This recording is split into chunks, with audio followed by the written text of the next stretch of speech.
Hello, my friends, and welcome back. Thank you very much for being with me again today. The latest news from Kupiansk. Kupiansk is a little place in Ukraine where the Russian troops are advancing. Let's say they have the most success so far after a long time. Due to that success of the Russian troops, which they are advancing, the Ukrainians evacuated the area in the Kupyansk, in the Kharkov Oblast. About 50 settlements were evacuated by the Ukrainians because the Russians are coming. Yesterday they had a meeting, they being Zaluzny, if he's still around, that's what they claim, with his bosses, with the commanders of NATO, which actually is not the commanders of NATO, because there were just one American and one British boss. They were in charge. These are the guys who are actually, I think, the main planners and organizer of what's going on the front. That's my gut feeling, okay? Because Zaluzny, according to the article I covered yesterday, reported to these guys straight to their faces, obviously via virtual means, that everything is good, but we need to change certain things. Now, this is an article telling us what they change over there in Kupiansk, so they don't get overwhelmed, or at least pushed back and maybe encircled. So we have an article from the New Voice of Ukraine, and they tell us that the Ukrainians are bringing reserves to Kupyansk. Now, do they bring reserves from Germany, Great Britain, Poland? What kind of reserves are those? We're going to find out if they tell us. And then maybe they just grabbed a few guys from the streets. I don't think so. Or they brought them from Kherson or Zaporozhye, where their offensive is working just fine. So let's see this article and the map so we can discuss what's going on over there in the Kupiansk front. So Ukraine deploys reserves to bolster Kupiansk front. So Ukrainian forces are shifting reserves near Kupiansk, Kharkiv Oblast to prevent further advance of Russian troops in the area. So they are moving reserves so they prevent these guys from advancing. So even they say that. So let's see where Kupiansk is, so we know what we are talking about here, where location. So here is Ukraine. This is where the military operation occurs mostly, and Kupiansk is right in this area, in the Kharkiv Oblast, Kharkov by the Russians. So here is Kupiansk, right here. This is Kupiansk, and here is where the Russians advance, and the area is evacuated. If the Russians are able to break through this, that's not good, because you see all these things here. This is according to Russians. These are the Ukrainians shelling Russia, according to Russians. So if they break through here, this guy need to go somewhere. So first they go here to Kharkiv or Kharkov, and from here, if you look a little bit more, straight to Kiev. But hey, it's a long way. So they bring more troops in this area. So let's see what the article is saying. According to him, with Sherevati, clear and direct orders have been given to the Ukrainian forces to establish a layered defense around Kupiansk.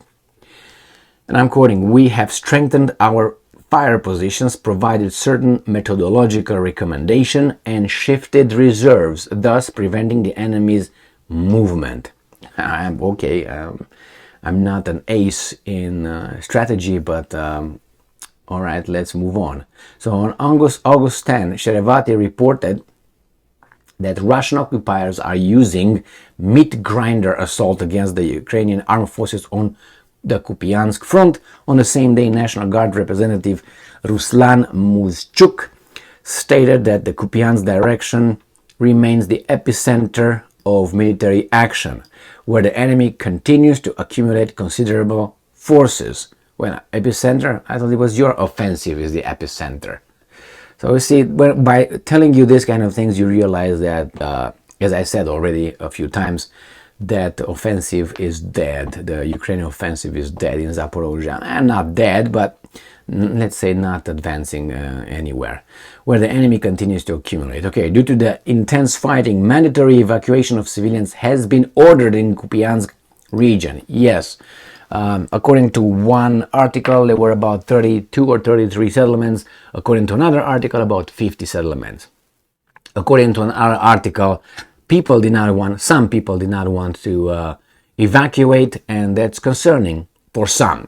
For some, it's kind of clear. Maybe they want to be liberated and they don't want to leave. They're waiting for the Russians to liberate them, I think, or maybe they're too old, they're incapacitated, even though the Ukrainians provide, buses and services to get them out. So this is it. I'm going to keep an eye on the Kupiansk front, which is the hottest place at this time.